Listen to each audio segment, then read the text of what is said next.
Greetings, adventurer, and welcome to the Elder Scrolls Library. My name is Aurelius, your Lore Master, and today we are reading and discussing Mixed Unit Tactics. The book Mixed Unit Tactics appears in 3 of the Elder Scrolls games, Morrowind, Oblivion, and Skyrim. The book describes some of the strategies and tactics that were used by the Khajiit during the 5 Years' War. Let's get into Mixed Unit Tactics.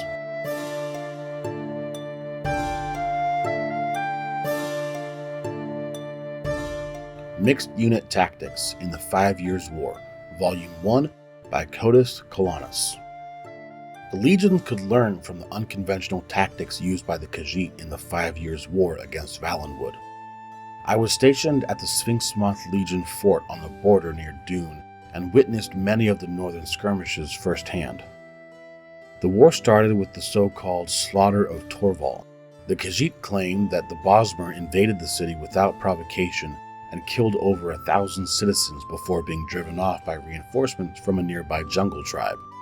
The Bosmer claimed that the attack was in retaliation for Khajiit bandits who were attacking wood caravans headed for Valenwood.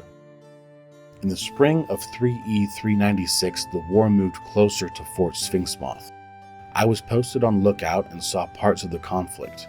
I later spoke with both Khajiit and Bosmer who fought in the battle, and it will serve as an excellent example of how the Khajiit used a mixture of ground and tree units to win the war.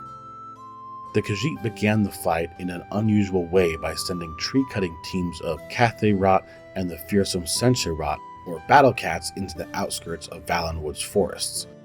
When word reached the Bosmer that trees were being felled, allegedly a crime in the strange Bosmeri religion, a unit of archers were dispatched from larger conflicts in the south.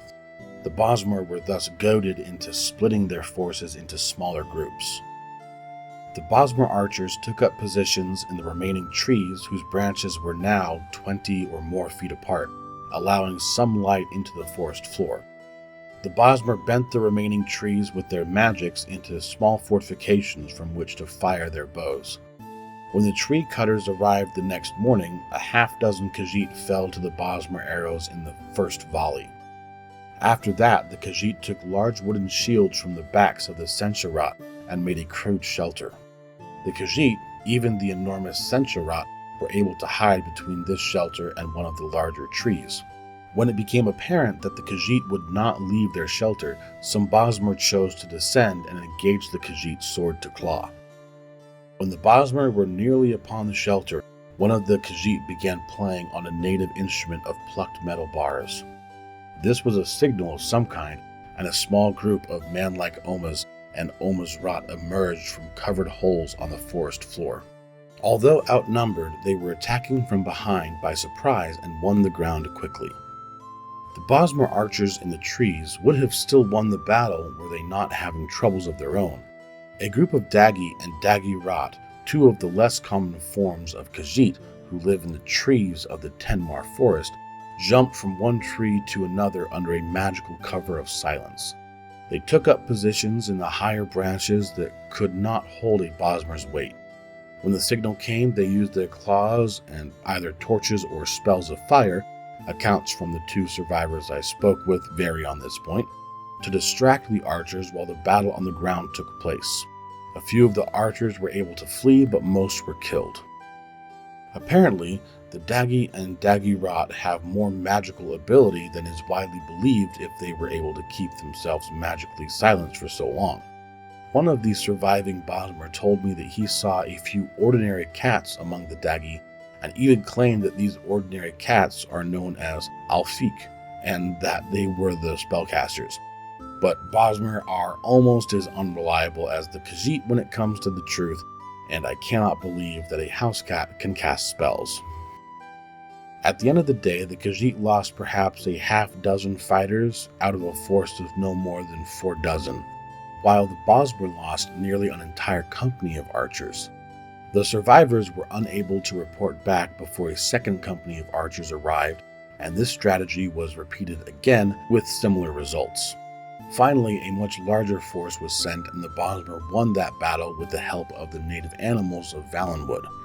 That third skirmish and the Khajiit response I will discuss in the second volume of this series.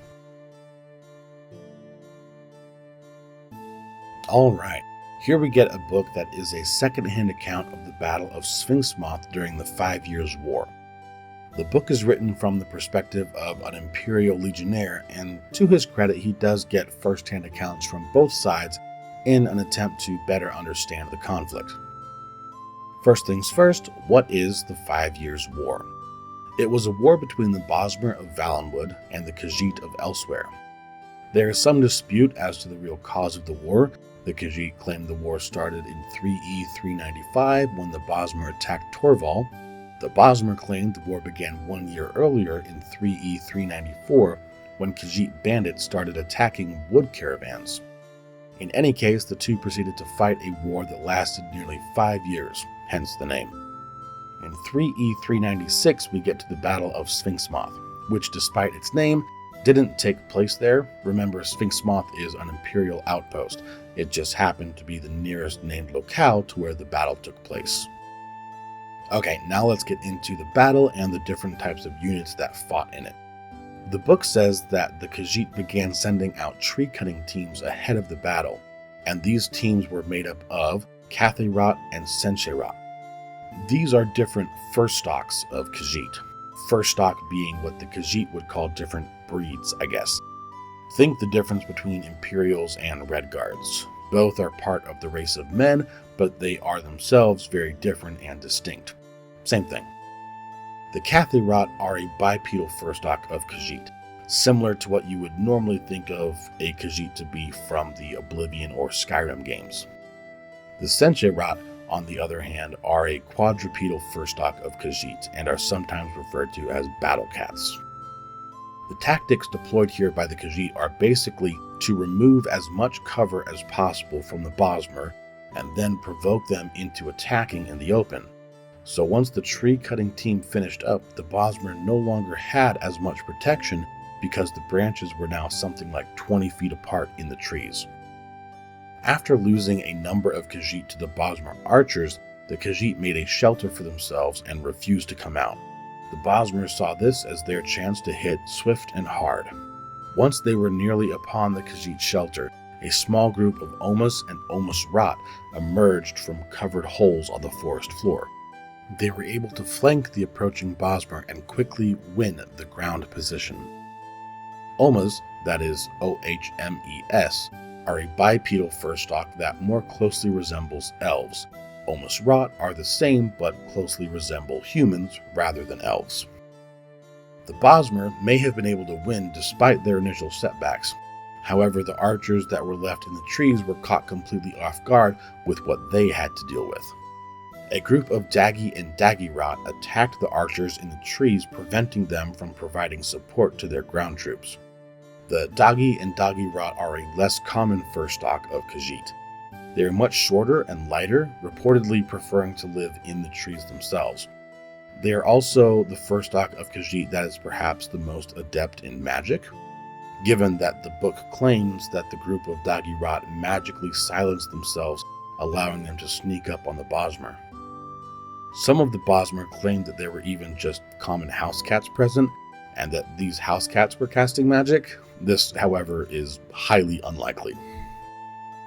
The Khajiit would lose roughly half a dozen fighters out of about 50, while the Bosmer lost almost an entire company of archers, a company consisting of 100 to 150 persons. The result would be roughly the same against the next company that showed up. It wasn't until the arrival of the third company of Bosmer that they saw victory for the battle. This third skirmish and the following events are meant to be the topic of the author's next book in this series. Thank you so much for sticking around and listening. Drop a like, subscribe to the channel, and tell me what you think about this book in the comments below. And may the blessings of the 8 Divines be upon you.